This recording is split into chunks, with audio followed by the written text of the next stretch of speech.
Uma mistura não ideal é uma mistura na qual a energia também varia, também se altera.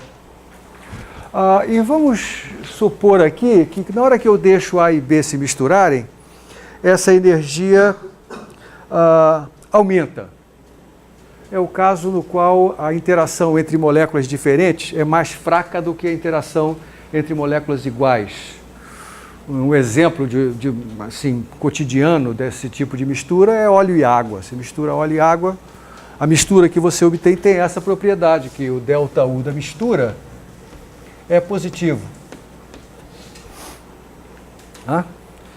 E aí, vamos imaginar que esse ΔU possa ser representado graficamente, de novo, em função de x.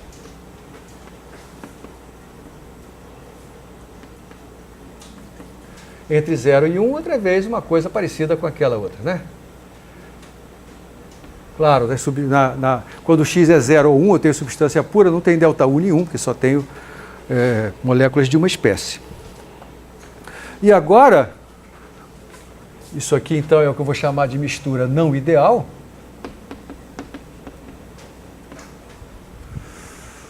E agora eu vou ter que somar a minha energia de Gibbs, não ideal, vamos chamá-la assim, com um ΔU de mistura.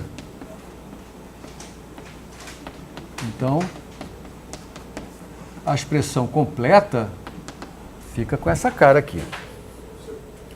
Olha só, vamos desenhar aqui uma sequência de Gs. Eu vou usar a coordenada vertical não representa nada, o que interessa aqui é só a mudança entre o valor de G numa extremidade e na outra.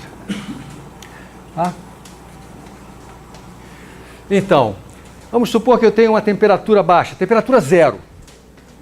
Temperatura zero. Temperatura zero, o que ela tem de especial com relação à energia de Gibbs? A T igual a zero, a entropia não contribui para a energia de Gibbs, porque ela é T vezes S. Né? A contribuição é T vezes S. Se T é zero, não tem contribuição. Então, eu pego a energia de Gibbs da mistura ideal e somo o ΔU, só isso. Então, para a temperatura zero, o que eu vou ter, eu vou desenhar aqui o que era a mistura ideal, não é isso? Eu vou ter uma coisa assim. Grosso modo, né? Concordam comigo? Não tem contribuição da entropia. Agora, vamos fazer um T pequeno, mas não nulo mais. O T é pequeno e não nulo. Então, aqui vem esse termo. Veja, esse termo não depende da temperatura. Vezes T. Esse termo vezes T vai fazer com que apareça alguma coisa puxando G para baixo. É isso? Então, vai começar a aparecer uma coisa assim. Estou exagerando um pouco aqui. Nas extremidades, como a derivada da entropia da mistura é infinita, então, nas extremidades, essa competição que começa a acontecer entre energia e entropia, lá nas extremidades a entropia ganha. Mas enquanto a temperatura for baixa, naquela meiuca ali, a energia é que ganha.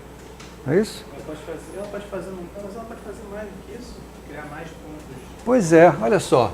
Então aqui eu vou fazer a temperatura crescer para baixo. Pode chegar a uma situação na qual eu tenho agora assim, né? Algo assim. Agora a entropia já está ganhando em toda a faixa. Né? E isso aqui só vai ficar mais pronunciado, né? Daqui para baixo. Veja que, à medida que a temperatura vai aumentando, eu deveria ter desenhado uma intermediária aqui, né? Onde aparece uma coisa assim, mais clara. Começam a aparecer trechos da energia de Gibbs côncavos para baixo, né? Aqui côncavo para baixo, côncavo para baixo, côncavo para cima. Aí qual é a gracinha de eu ter esse côncavo para baixo, por exemplo, para essa temperatura aqui? É que se eu desenhar qualquer linha reta ligando dois pontos dessa energia de Gibbs, eu vou estar representando pontos que têm energia de Gibbs total menor do que essa que aqui está. Ele corresponde a uma Pois é. E, na verdade, se eu quero, eu sei que eu tenho que encontrar o mínimo da energia de Gibbs sempre. E a linha mais baixa que eu consigo construir aqui é uma linha que é tangente aos dois lados, né? Assim. Veja que uma linha como essa representa uma situação na qual não há mistura, porque a energia de Gibbs só depende linearmente da composição quando não há mistura. Não é? Então, aqui, isso está indicando para mim que nesse trecho é mais favorável do ponto da energia de Gibbs eu ter segregação de A e B do que mistura de A e B. A mistura de A e B vai ter uma energia de Gibbs maior do que a energia de Gibbs de dois sistemas segregados. Então ele está me dizendo que se eu tentar colocar o sistema com um X aqui no meio, ele não gosta. Ele não gosta porque ao invés de ter esse G correspondente a esse X, ele vai preferir ter o G correspondente ao mesmo X, mas que corresponde a um pedaço com esta composição e um pedaço com esta composição. Quanto com essa e quanto com aquela? Regra da balança, outra vez. A média ponderada vai dar isso aqui. Tá certo? Então eu tento colocar o sistema misturado a essa temperatura com essa composição, ele não fica estável. Ele vai embora, ele vai querer diminuir a energia de Gibbs. E para diminuir a energia de Gibbs, ele tem que passar de um sistema com mistura para um sistema sem mistura, porque isso aqui representa um sistema sem mistura. É uma energia de Gibbs que simplesmente interpola entre esses dois valores, um correspondendo a um X baixo, ou seja, um sistema que tem muito A, e outro correspondendo a um X alto, um sistema que tem muito B.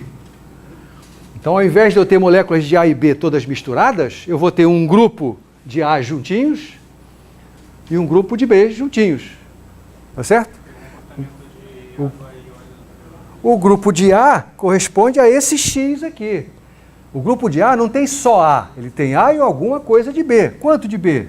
É essa fração que está aqui. O grupo que tem muito B, não tem só B, porque se tivesse só B, estava em 1. Não é? Ele tem muito B, mas tem uma fração de A também. Não é? Então ele segrega em duas regiões, duas porções, cada uma delas com uma composição diferente do que aquela que eu tentei criar. Tá certo? Isso quer dizer que nessa faixa de temperaturas para a qual ocorreu esse fenômeno, o fenômeno de eu ter uma reta que é inferior à energia de Gibbs numa certa região de valores de X, isso significa que o sistema está proibido de ter uma composição intermediária entre essas duas. Como eu disse, se eu tentar criá-lo com essa composição, ele não vai ficar estável, ele vai dividir num subsistema que tem essa composição e em outro subsistema que tem essa composição. Nós dizemos que apareceu um hiato de solubilidade, um gap de solubilidade. Você não consegue ter o sistema com a fração que você queria. Ele não deixa. Tá certo? Eu posso, baseado nesta ideia, imaginar um gráfico no qual eu represente, para cada valor de temperatura, quais são as composições possíveis. Veja, para essa temperatura que eu desenhei aqui, eu tenho esses dois valores possíveis. Né? À medida que a temperatura vai abaixando, esse gap de solubilidade aumenta. Até igual a zero, esse gap é tudo. Não é? Então, eu posso representar assim, aqui está o x igual a 1, para cada valor de temperatura, eu represento aqui quais são os dois x possíveis. E vai chegar a um momento onde a temperatura é alta o suficiente para que a entropia ganhe em toda a faixa e aí desaparece o gap de solubilidade. Eu posso ter, de fato, qualquer valor de x. Então, essa figura vai ter uma cara assim. Aqui é uma temperatura limite, muitas vezes chamada de temperatura crítica. Eu não gosto muito desse nome porque confunde com a temperatura na qual acontece a transição contínua, mas isso é uma nomenclatura muito usada, então eu não vou, só vou chamar a atenção, tomar cuidado que isso aqui não é a mesma coisa que a outra. Aqui eu tenho o sistema misturado, aqui eu tenho uma mistura homogênea, onde qualquer região do sistema, você tem um sistema aqui, pega uma região dele, você tem A e B em qualquer composição, não é? E aqui, deixa eu só terminar, aqui você tem o sistema segregado em duas fases.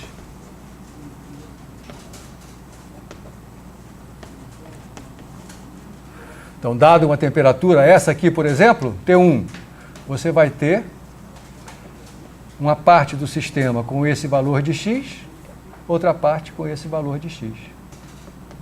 Essa ideia a gente pode agora estender muito facilmente para um sistema que eu tô querendo analisar, que é o sistema ar atmosférico com oxigênio e nitrogênio naquela composição. Então eu vou chamar de A o nitrogênio e de B o oxigênio. E agora eu vou representar aqui, para diversas temperaturas, as energias de Gibbs das fases sólida, das fases gasosa e líquida. Tá?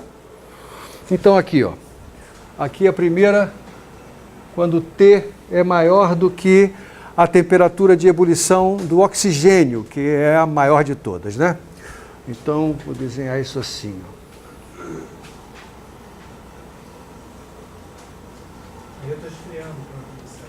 Eu vou fazer isso já já, tá? Então aqui eu tenho a temperatura maior do que TB. Em linha cheia, eu estou representando a energia de Gibbs do líquido. Em linha pontilhada, do gás. Tá? E aqui está a composição. Entre 0 e 1. Observe que a essa temperatura, qualquer que seja a composição que eu escolha, a energia de Gibbs mínima é do gás. Então o sistema está na sua fase gasosa, todo ele. Tá? Quando eu chego até a temperatura TB, o que acontece é o seguinte. Eu vou ter aqui a energia de Gibbs do líquido e aqui a energia de Gibbs do gás. Veja só. Isso aqui T igual a TB. O que significa essa figura que eu estou desenhando aqui? Significa que para qualquer composição diferente de x igual a 1, a energia de Gibbs mínima é a do gás. Para x igual a 1, as duas energias de Gibbs são iguais. Este é o ponto de ebulição de B. É o ponto onde os dois convivem, não é verdade? Então, de fato, se eu tiver um sistema formado de A e B, de tal maneira que x seja 1, ou seja, só tem B, então aqui tanto faz ele ser gás ou líquido, porque é o ponto de coexistência. Se eu fizer agora uma temperatura que seja menor do que TB, mas maior do que TA, aí eu vou ter aqui o líquido e aqui o gás.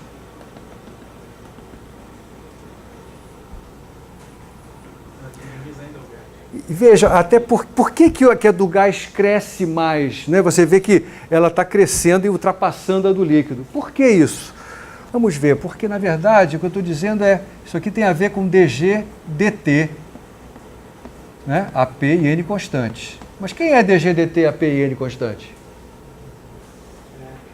Ah, todo mundo tem o quadrado na cabeça, né?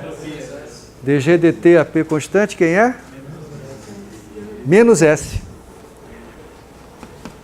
Significa que quando eu abaixo a temperatura, que é o que eu estou fazendo aqui, dG dt, então, T está diminuindo, o G está aumentando. E ele aumenta mais quando o S for maior. E onde é que o S é maior? É o do gás. É por isso que o do gás está ultrapassando o do líquido. Os dois estão subindo, mas o do gás sobe mais rápido. Então ele vai ultrapassando o do líquido. Então aqui você vê, tem uma interseção, mas melhor do que isso, você tem uma situação na qual a segregação está mal desenhado, você já imaginou aqui. Vou exagerar para fazer isso ficar mais nítido, né?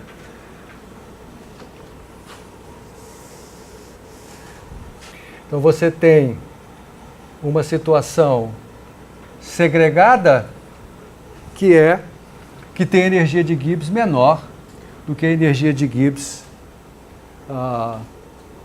do sólido, do líquido ou do gás. Então, quando você vai chegar um momento aqui, né, que você vai ter, se você tentar colocar o X nesse intervalo, ele não vai ficar. Ele vai separar sozinho numa fase gasosa e numa fase líquida. Tá certo?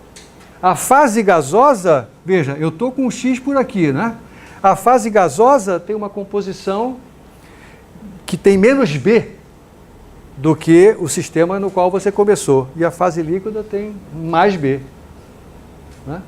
Até que eu chegue... Aqui mais baixo.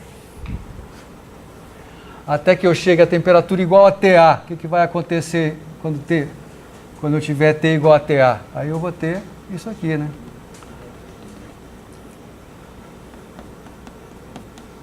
Aí, em toda a região de solubilidade, eu tenho a energia de Gibbs do gás maior do que do líquido.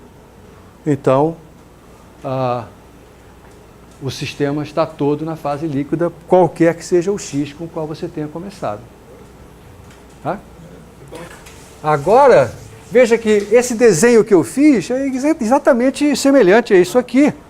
Né? Só que agora eu estou levando em conta as energias de Gibbs do líquido e do gás. E agora nós vamos construir um diagrama de fases similar ao que nós construímos originalmente, que representa quais são os T's que correspondem para cada temperatura, quais são os X's, quais são as composições que correspondem aos estados de equilíbrio. E agora eu vou ter o seguinte.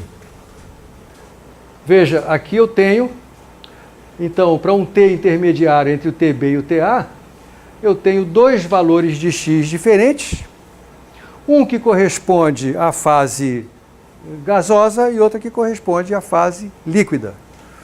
Então, se eu for representando aqui cada um desses X para cada T, eu vou ter uma curva que representa T contra X para o líquido, eu vou ter T contra X para o gás e vou ter T contra X para o líquido. Assim.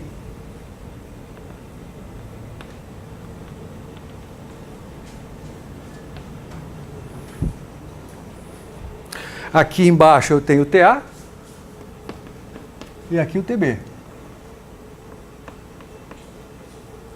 Essa aqui é o que corresponde ao gás, isso aqui é o que corresponde ao líquido.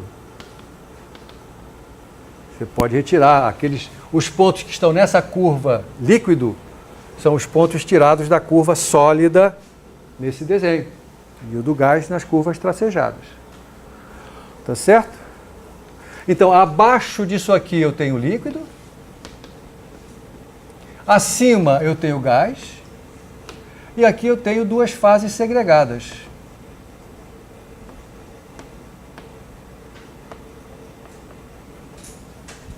Tá certo? Corresponde ao intervalo TB-TA que eu representei aqui.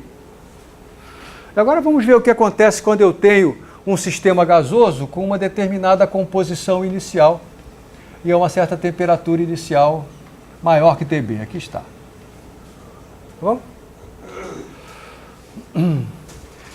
Quem é que eu chamei de B? É o oxigênio. Tá bom, então o oxigênio é cerca de 20%, está aqui, ó, mais perto do 0 do que do 1. Aqui está o ar atmosférico. Muito bem, eu vou baixando a temperatura dele. Tudo bem, ele continua um gás. Veja que eu passei a temperatura de ebulição do oxigênio, não aconteceu nada, ele continua um gás. Até ele chegar nesta temperatura aqui. Quando ele chega nessa temperatura, ele encontra o primeiro gap de solubilidade. O que acontece? Nesta temperatura, ele vai se separar em duas fases segregadas, esta e esta. Aqui ele é um gás, aqui ele é um líquido.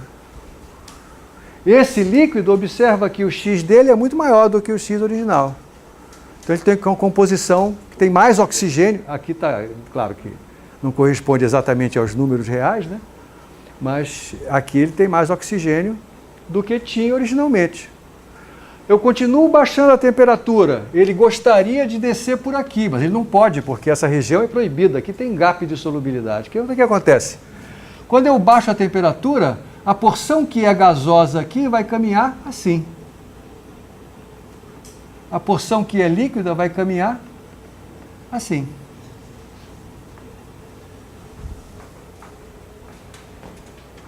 Não é? Até que a gente encontre a situação aqui, né? Quando chegar nesse ponto, o que vai acontecer aqui? Nesse ponto, o líquido tem a mesma composição que o gás com que eu iniciei. Então, o sistema desaparece aqui e aparece todinho aqui. E aí desce. Então, a trajetória dele ele vai até essa temperatura como gás, aqui ele começa a fazer uma porção líquida que tem uma composição diferente do gás, privilegiando aquele elemento que tinha menos no início, e essas composições vão se alterando, mas outra vez, lembre que a quantidade de moléculas de um e de outra continua fixa. Então, dá para fazer uma continha rápida para saber quanto tem de cada um. Quanto tem de cada um em cada uma das fases. Né? Até que eu alcanço essa temperatura, que é maior do que TA, onde aí todo o sistema já virou líquido. Então, do ponto de vista qualitativo, nós reproduzimos exatamente o que acontece com a liquefação do ar. Né? E isso sugere, por exemplo, um processo de enriquecimento de oxigênio, por exemplo. Como é que eu faço para enriquecer? Eu tenho uma quantidade de ar gasoso e eu quero tirar daí o oxigênio. Eu diminuo a temperatura e deixo a fase segregar. Quando segregou, o que é líquido tem uma fração de oxigênio maior do que quando começou. Então eu deixo aparecer um pouquinho mais do líquido. Também, se eu tirar logo de cara, eu vou tirar muito pouco, né? Espero ter uma certa quantidade boa de líquido, tiro, ele tem uma composição de oxigênio maior do que começou, boto em outro recipiente, faço ele virar gás, ele começa, e vou reproduzir a mesma coisa, só que ele começa com gás aqui, ó, com uma composição com mais oxigênio. Aí repito a brincadeira. Cada vez que eu repito essa brincadeira, eu aumento a fração de oxigênio no meu resultado final. Esse é um processo de enriquecimento industrial, que é usado repetidamente com esse propósito que eu mencionei.